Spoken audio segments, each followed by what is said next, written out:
अखिल भूमंडलीय सर्व शिरोमणि मुनि समाज के संस्थापक आदि मुनीश्वर योगेश्वर सदगुरुदेव शिव मुनि महाराज की जय। उपस्थित मुनि वृंद, साधु सज्जन वृंद, संत वृंद, साधक वृंद, आध्यात्म ज्ञान के जिज्ञासुओं और प्रेमियों, सभी श्रोता वृंद, आप सबको मेरा कोटिशः नमन, सप्रेम जय जीव।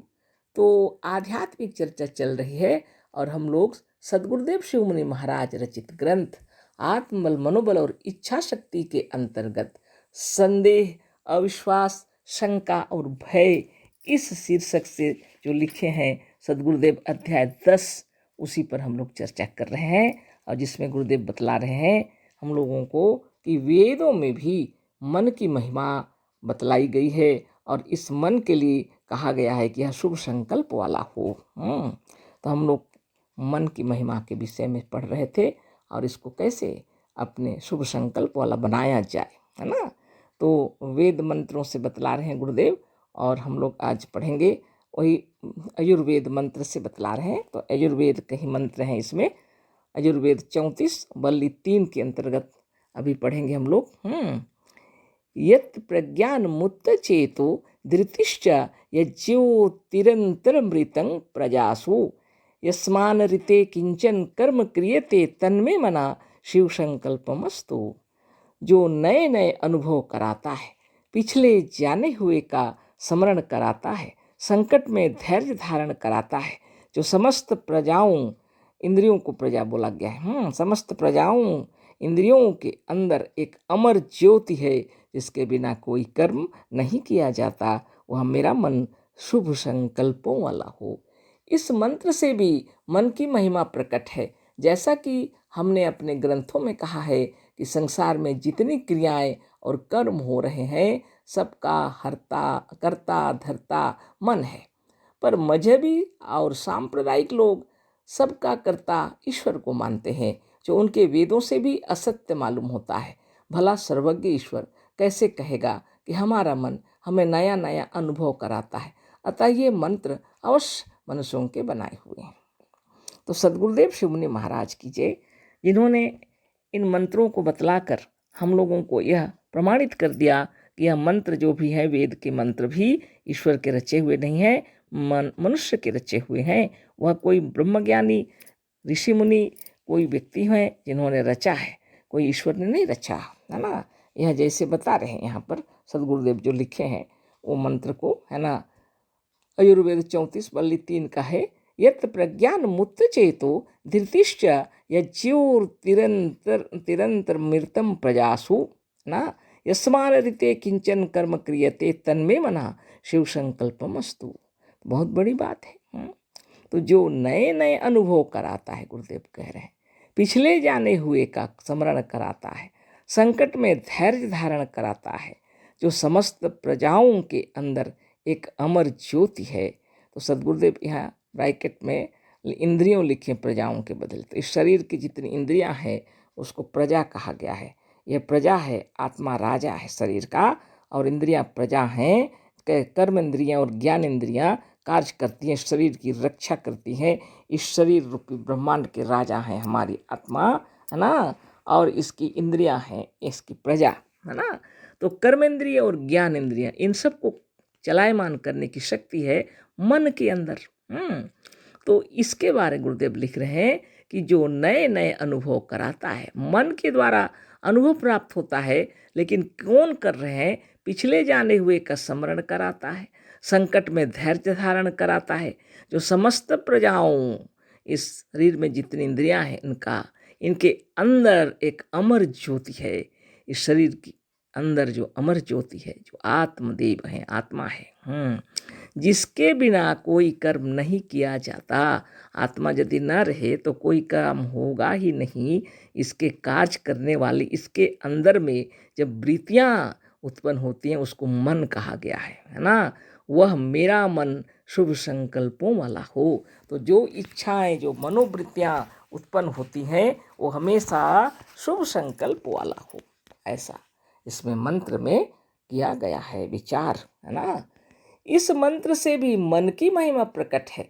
जैसा कि हमने अपने ग्रंथों में कहा है कि संसार में जितनी क्रियाएं और कर्म हो रहे हैं सबका कर्ता धर्ता मन है, पर मजहबी और सांप्रदायिक लोग सबका कर्ता ईश्वर को मानते हैं, जो उनके वेदों से भी असत्य मालूम होता है। भला सर्वज्ञ ईश्वर कैसे कहेगा कि हमारा मन हमें नया नया अनुभव कराता है? ईश्वर कैसे कहेगा कि हमारा मन हमें नया नया अनुभव कराता है? वो तो सर्वज्ञ है। फिर नया नया अनुभव क्या? वो तो आगे और पीछे हर चीज जानते हैं, फिर नया कैसे होगा? उनके लिए तो नया पुराना कुछ भी क्या है, सब वो सब कुछ जानते हैं, त्रिकालज्ञ हैं, सर्वज्ञ हैं, है ना। तो ये जो बातें लिखी हुई हैं इनसे पता चलता है कि एक सर्वज्ञ जो है, सर्वज्ञ ईश्वर भला कैसे कहेगा हमारा मन हमें नया नया अनुभव कराता है। अतः ये मंत्र अवश्य मनुष्यों के बनाए हुए हैं, है ना।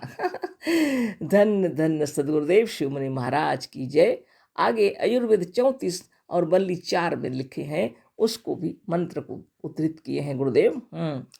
येनेदं भूतं भुवनं भविष्यत् परिगृहीतं मृतेन सर्वं सर्वम येन यज्ञस्तायते सप्त होता तन्मे मना शिव संकल्पम अस्तु। जिस अमृत मन के द्वारा यह भूत भविष्य तथा वर्तमान सभी जाना जाता है, जिससे 7 होताओं वाला यज्ञ अर्थात 2 आँखों, 2 कानों, 2 प्राणों, प्राण और अपान तथा जिह्वा द्वारा जीवन रूपी यज्ञ होता है, वह हमारा मन शुभ संकल्प वाला हो। इस मंत्र से भी मन की महिमा प्रकट होती है, पर इन मंत्रों का कहने वाला कभी ईश्वर नहीं हो सकता।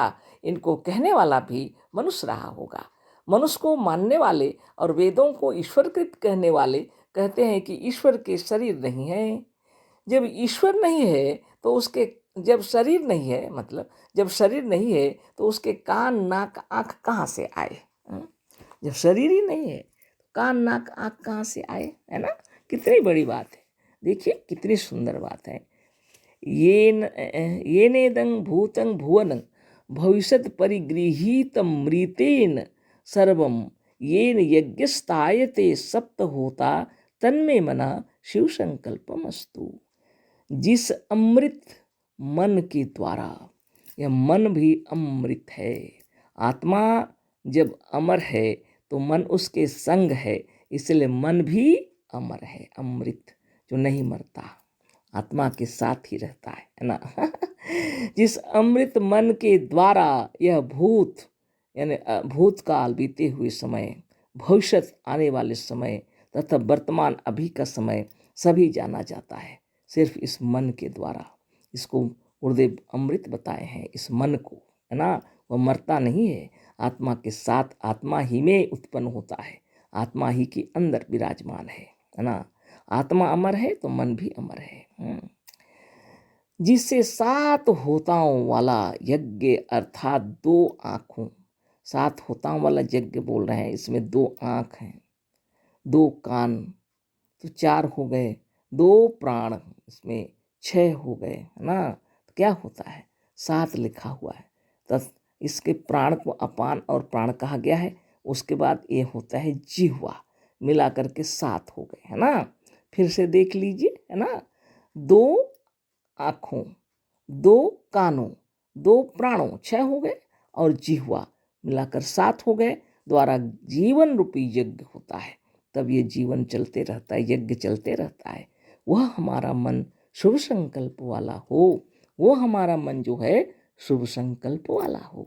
बाप रे बाप। ये दोनों आँखों से, दोनों कानों से और ये प्राण अपान के द्वारा और जिह्वा के द्वारा जीवन रूपी यज्ञ हो रहा है, और यह मन द्वारा हो रहा है, इसलिए यह मन क्या हो, शुभ संकल्प वाला हुआ। इस मंत्र से भी मन की महिमा प्रकट होती है, पर इन मंत्रों का कहने वाला कभी ईश्वर नहीं हो सकता। इनको कहने वाला भी मनुष्य रहा होगा। ईश्वर को मानने वाले और वेदों को ईश्वरकृत कहने वाले कहते हैं कि ईश्वर के शरीर नहीं है। जब शरीर नहीं है तो उसके कान नाक आँख कहाँ से आए?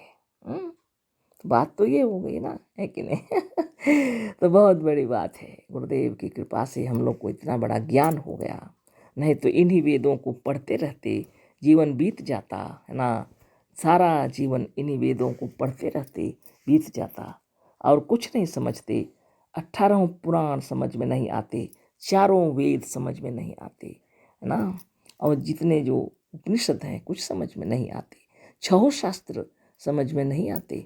सदगुरु की कृपा से जब एक का अर्थ बतला दिए तो हमारे दिव्य नेत्र खुल गए, हम लोग को ज्ञान चक्षु दे दिए सदगुरुदेव। तो जितने संस्कृतज्ञ हैं, जो संस्कृत जानने वाले अगर मुनि बन जाते हैं तो उनको सब दिखने लगता है ना।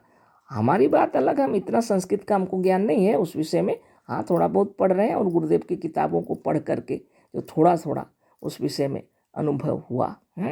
लेकिन यदि सचमुच में संस्कृत पढ़ते होते हम भी तो ये सब का ज्ञान और अधिक हो जाता है ना। तो मेरे कहने का मतलब यह है कि वेदों को रचने वाले संस्कृत में लिखे हैं है ना। इसको पढ़ने के लिए संस्कृत का ज्ञान होना भी बहुत जरूरी है ना।